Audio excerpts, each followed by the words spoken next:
Olá, pessoal.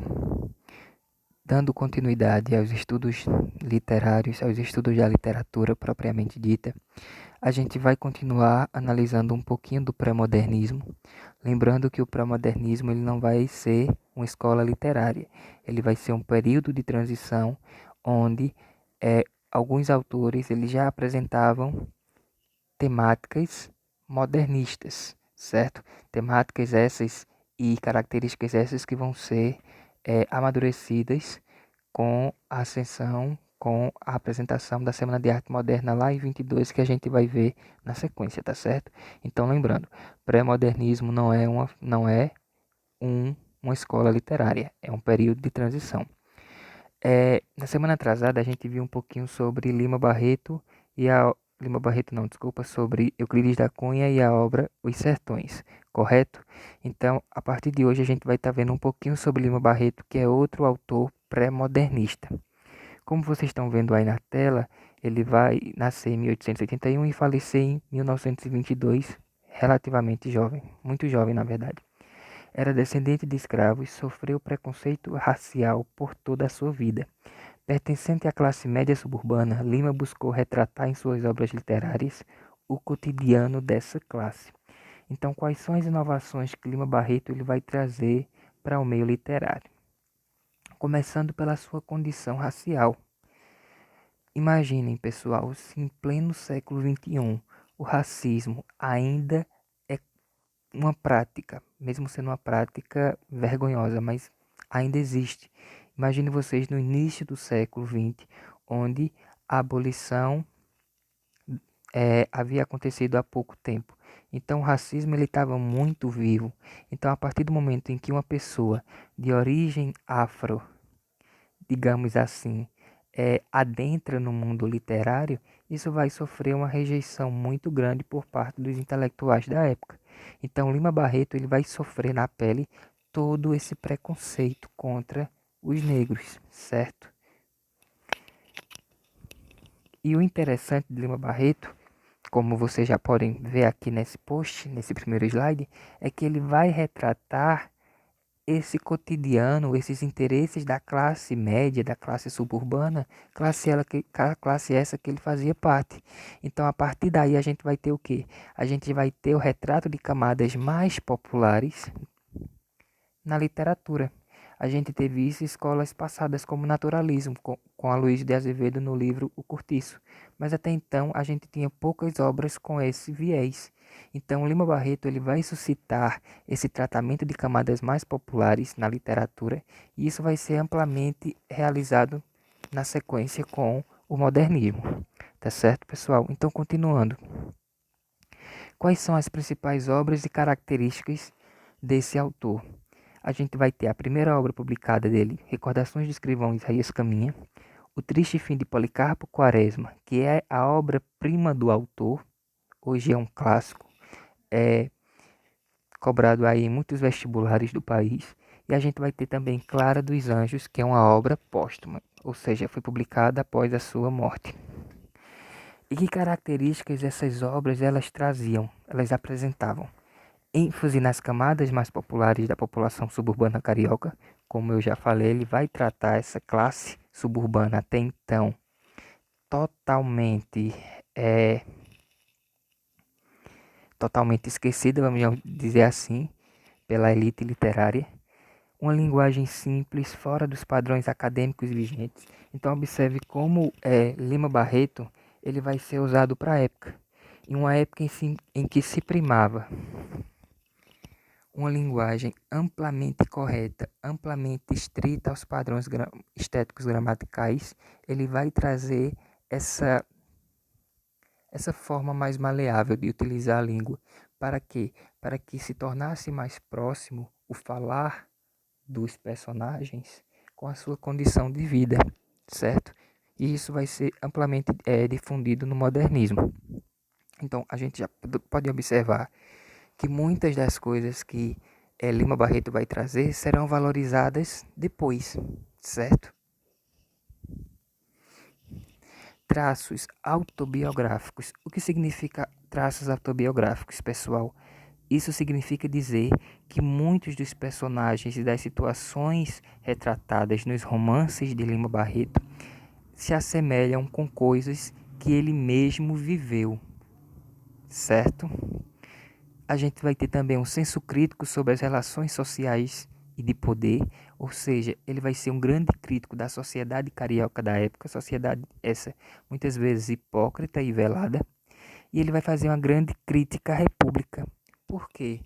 Porque até então, pessoal, quando a República ela foi instituída, imaginava-se que muitos dos problemas sociais existentes no Brasil Império passassem a não existir com a República.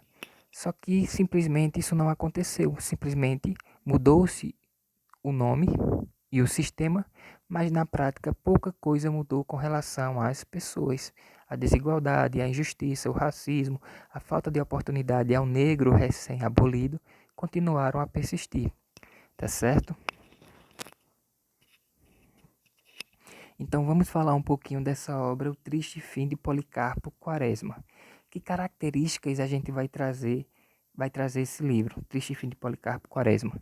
Primeiramente, a gente tem que compreender que ele vai ser uma crítica à República e ao nacionalismo fanista.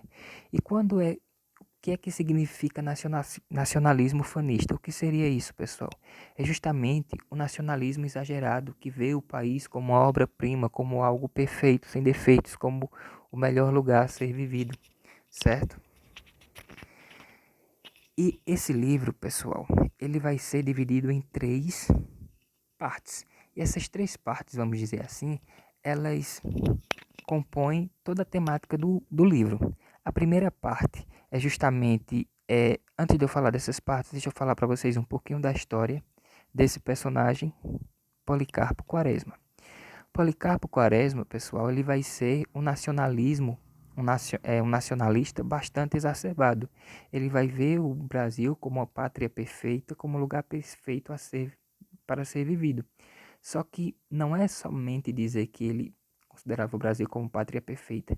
Ele era um nacionalista tão extremista que muitas coisas, muitas expressões, muitas falas provenientes de outros lugares, ele simplesmente rejeitava, certo? Então, qualquer coisa que não viesse do Brasil, Policarpo ele não utilizava por achar que deve ser valorizado somente aquilo que foi produzido ou que é natural do Brasil, tá certo?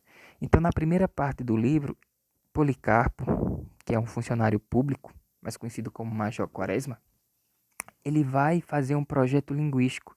E esse projeto linguístico tem o intuito, tem o objetivo de quê? De tornar o Tupi-Guarani, que é uma língua de origem indígena e, portanto, genuinamente brasileira, na língua oficial do Brasil. E qual foi o pensamento de Major Quaresma?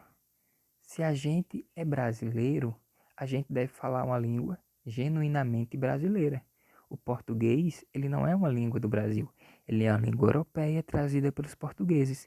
Então, nada mais justo que tornar o Tupi-Guarani língua oficial. Então, ele vai criar esse projeto de lei, vai enviar à Câmara Legislativa do Rio de Janeiro. Alguns parlamentares leem e o consideram como louco. Uma coisa que eu esqueci de falar para vocês é que Major ele era extremamente estudado. Embora ele não tivesse grandes condecorações, diplomas, mas ele estuda muito em casa, ele é um autodidata. Então, de tanto estudar o Brasil, ele vai compreender algumas situações e vai até idealizar coisas praticamente impossíveis, como no caso esse projeto linguístico de tornar o Tupi-Guarani língua oficial. Certo? Então, só voltando à questão do projeto. Então, ele envia esse projeto ao parlamento, à Câmara do Rio de Janeiro, na época. Os parlamentares leem e simplesmente o consideram como louco, como visionário, como sem noção, certo? Por esse ato, o próprio Major Quaresma, ele vai ser considerado louco e vai ser internado em um hospício.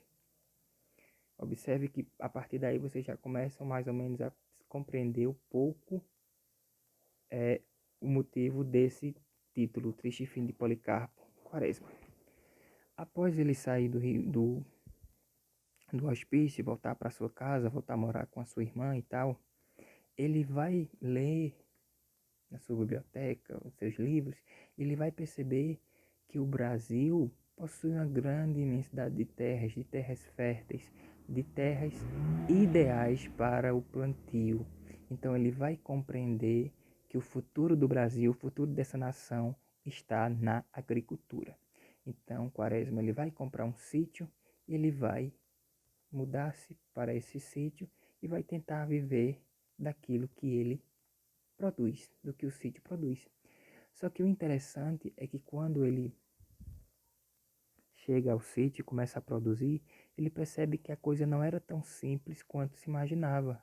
A terra não era tão adubada assim, a chuva não era regular, as pragas eram outro empecilho à questão da produção, e ele vai perceber ao redor do seu sítio uma série de pessoas vivendo em condição miserável. É a partir daí que o autor ele faz até uma crítica à falta de apoio do governo com relação ao trabalho agrícola da época. Então, Quaresma, trabalhando em seu sítio, ele vai perceber isso. Outra coisa bastante interessante é que Quaresma, por mais que tente produzir, ele vai perceber que ele gasta mais com o sítio do que propriamente o sítio lhe dá de recompensa, quando ele vende determinados produtos cultivados no seu sítio. Então ele vai pensar o seguinte: como é necessário que o Brasil ele apoie a iniciativa agrícola. Então, novamente, Quaresma ele cria um projeto de lei e tenta aí enviar de novo, não dessa vez ao parlamento, mas ao próprio presidente Floriano Peixoto, coisas a respeito desse projeto agrícola. E o interessante é que Lima Barreto, paralelamente a essa obra, ele vai se utilizar de um acontecimento, que no caso é a Revolta da Armada, que é um fato histórico que de fato aconteceu no governo de Floriano Peixoto.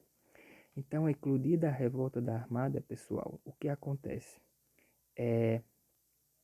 Policarpo, ele ouve esse levante contra o Brasil, né, contra o país, e ele vai lá lutar a favor da situação, né, do governo de Floriano Peixoto, e com ele leva esse bendito projeto agrícola. Então, dada a situação de combate, batalha vai, batalha vem, tudo tende a se normalizar. Policarpo ele tenta entregar isso nas mãos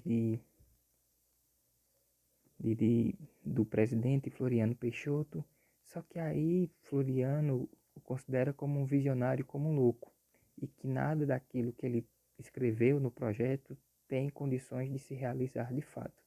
Fora isso, terminada a revolta da Armada, Policarpo ele vai perceber que as pessoas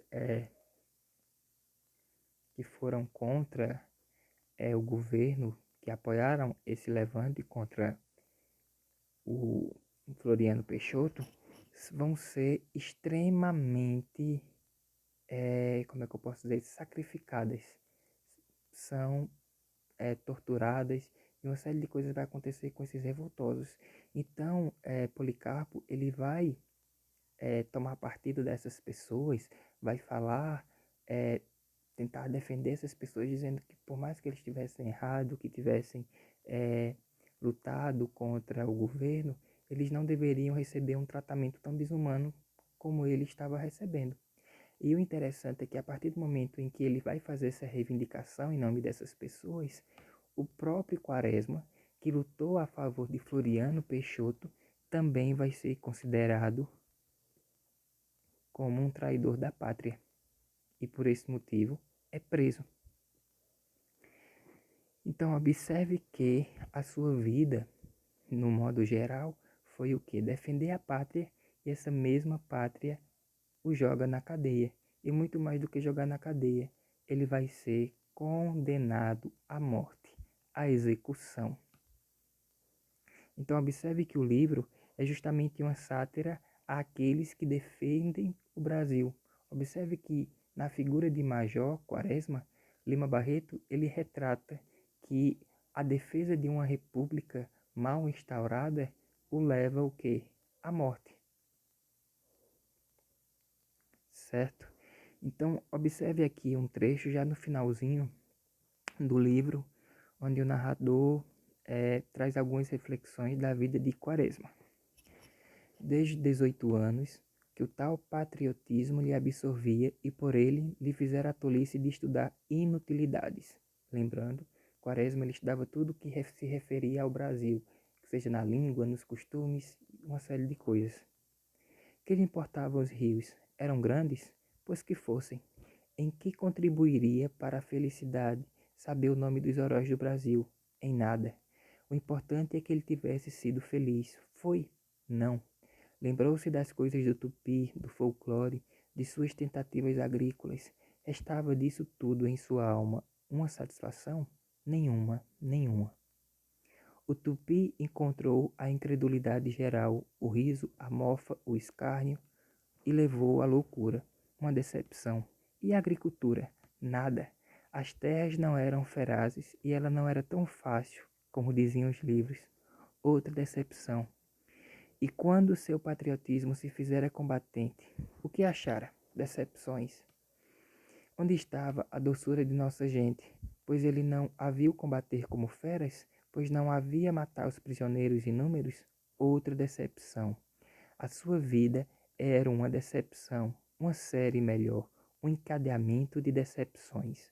A pátria que quisera ter era um mito, um fantasma, criado por ele no silêncio do seu gabinete. Então observe que nesse trecho final deixa bem claro que Major Quaresma ele percebe, ele reflete que tudo aquilo que ele imaginou, que ele idealizou, não passa de uma mentira, de algo que foi criado no imaginário dele, mas que de fato nunca existiu. O Brasil não era essa pátria linda, as pessoas não eram essa flor que ele imaginava, nada era da forma como ele imaginava. Ou seja, a pátria idealizada por Quaresma, na verdade, nunca existiu. Tá certo, pessoal? Então, por hoje é só e até a próxima.